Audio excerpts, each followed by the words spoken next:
My close friends and I have had paranormal experiences since we were very little. Last year, we started a ghost hunting group and we go to the most haunted places in our town every weekend. This past weekend, we went to an abandoned house on a street that one of our members lives on. We didn't know much about the history of the house, but all we know is that a woman hung herself in it years ago. The house is completely abandoned. It is still furnished and everything, and it's very, very creepy. We weren't able to go inside of the house, but enough happened on the outside to give us a good idea of how scary the inside would be.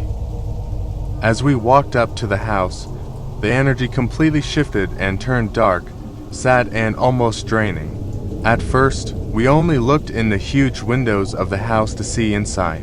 We didn't see much, just normal furniture, staircases, chandeliers, and a picture of a man in a navy uniform on the wall.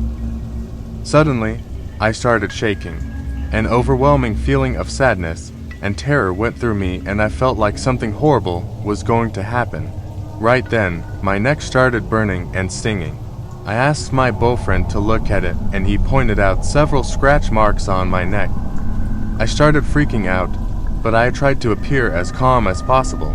I started asking questions, and when I asked about the picture on our wall, our spirit ovilus device, which uses a word database that spirits can manipulate, said Crew. My boyfriend is in ROTC at our school, and he told me that Crew is a rank in the military.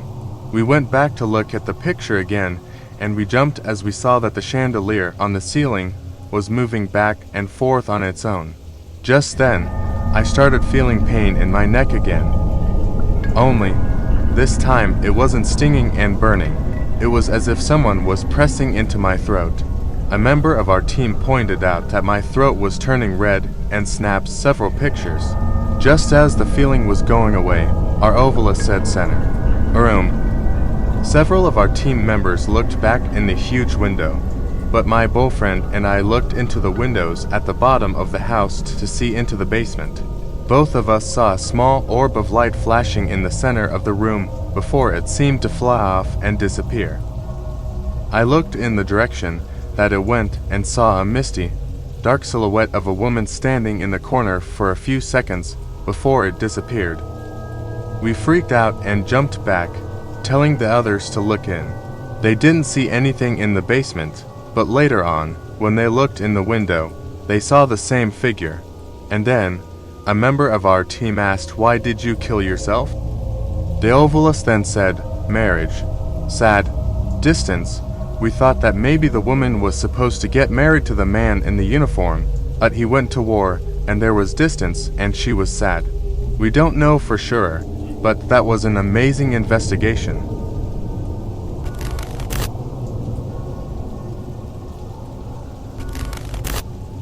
My first serious boyfriend stalked me for about 5 years after I broke up with him. The reason I broke up with him is because I noticed him becoming increasingly possessive and controlling. This worried me a lot and I was really young, so I decided to get out. The breakup itself was so brutal. He cried and screamed and begged. Initially after the breakup, his behavior seemed like the harmless actions of a bitter ex. Constant texting and phone calls, sending gifts to my workplace, that sort of thing.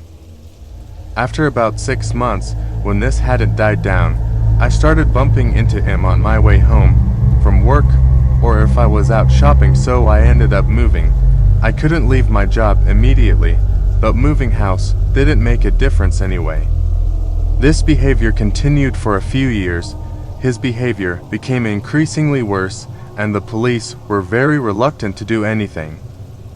I moved every 6 to 9 months and changed jobs twice, but somehow he always managed to track me down. I didn't use social media and even insisted friends of mine not take any pictures of me in case they posted them on social media. I kept my phone number within my circle of friends, but somehow he always managed to get my new number. I ended up a paranoid wreck thinking that one of my friends had betrayed me or that my phone company had me listed in a phone book and all others kinds of crazy thoughts. Then another year passed, and as our encounters got worse again, I'd rather not go into detail. I decided to report him to the police again, and this time they took some action. At this stage, one couldn't sleep. I couldn't eat. I couldn't concentrate at work. I was a shell. About 2 months after I reported him to the police, I woke up one morning to a story in the newspapers about staff in the National Tax Office using resources improperly. My ex was the main perpetrator, using his job to access all of my information. In his job, he had access to my tax records, which meant every time I changed job, address, or phone number, he had access to the most up-to-date information. Before the court case began, he committed suicide, and I'm not ashamed to say I cried with relief. They were the worst years of my adult life.